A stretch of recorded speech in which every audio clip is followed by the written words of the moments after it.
Alright guys, this is an update on my Chibson Silverburst Chibson custom. I had to redo this video because the original one was like 11 minutes. I'm sure you guys don't want to sit through that. But now that we're over the honeymoon phase of the guitar, when you first get these, you're like amazed by, how little you pay for such a nice guitar that you kind of overlook the little things that you would not tolerate on any other guitar.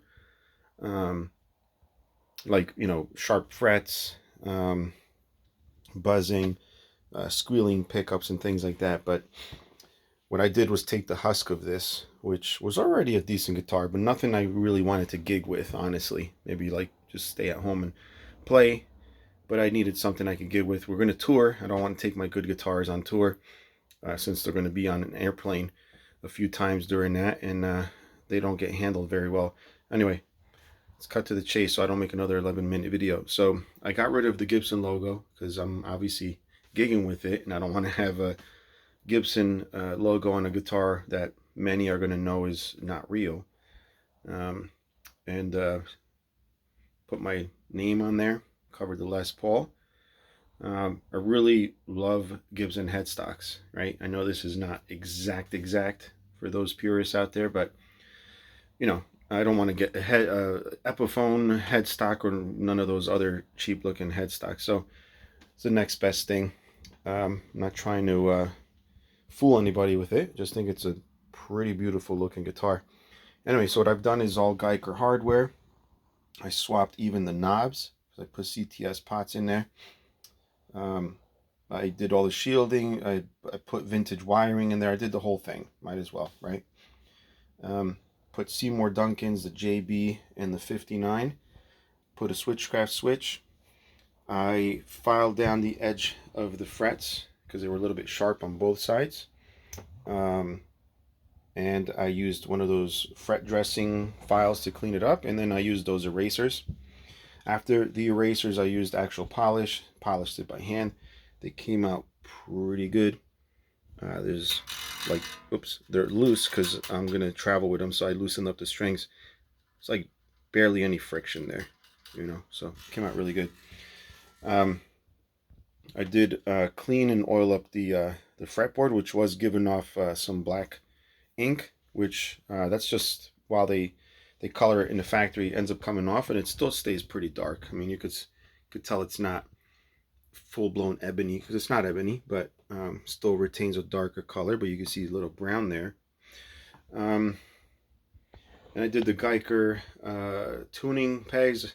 I did buy some nicer ones, but I didn't want to have to ream out the holes because I didn't know if they would survive reaming the little piece of wood they put on there. So because you can see down here, see where it cracks? I think I cracked that trying to take the nut off, even though I cut it, so I didn't want to bother with it. Speaking of the nut, I did put a tusk nut in there and filed this a little bit. This is an Epiphone nut, the 6060, I think. I forgot the part number, but I had to file the edges, I had to file the bottom.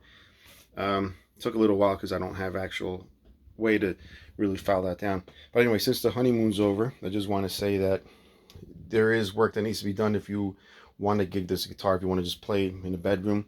I think they're fine, but I wanted to make a follow-up video to say that I am definitely liking this guitar a lot. Probably spent about $480 including the guitar and parts.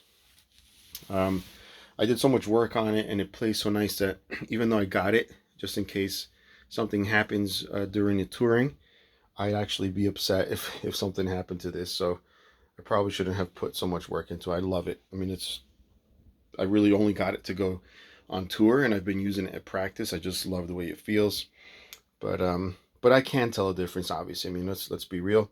If I go back to an ESP, an Eclipse, not a lot of difference though, I'll be honest. But you can tell, obviously, there's been a lot more work put into the Eclipse than this. This is just rushed out of a Chinese factory, and then I'm not a full-blown guitar expert, but I do know enough to get the guitar playing well, the intonation, the fret buzzing. I had to hammer down a couple of frets to get them all level, but I say for the price, this is amazing. I could have gotten an Epiphone with cheap pickups for more than what I paid for this, but now I have a badass guitar with good pickups and nice wiring, and that's pretty much it. So I just wanted to make an update in case you guys were wondering what it's like to you know, keep the guitar for a while. I've had it since November. It's now March. What is it, 12th or something like that right now? Don't remember. But yeah, so I'm still happy with it, and I don't regret the purchase at all. No issues. Again, your mileage may vary. You might get a crappy one. I ended up getting a pretty good one. No complaints. And that's it, guys. Let me show you the back in case you wanted to see the back. I didn't do anything with the serial number. And that's it. Anyway, thanks for watching. Stay tuned. I will put some, obviously, you might want to hear what it sounds like. I don't have a way to record professionally here in my room, so probably put up some live vids at some point so you can see what it's like live. But that's it, guys. Thanks for tuning in, and post up some more videos when I can.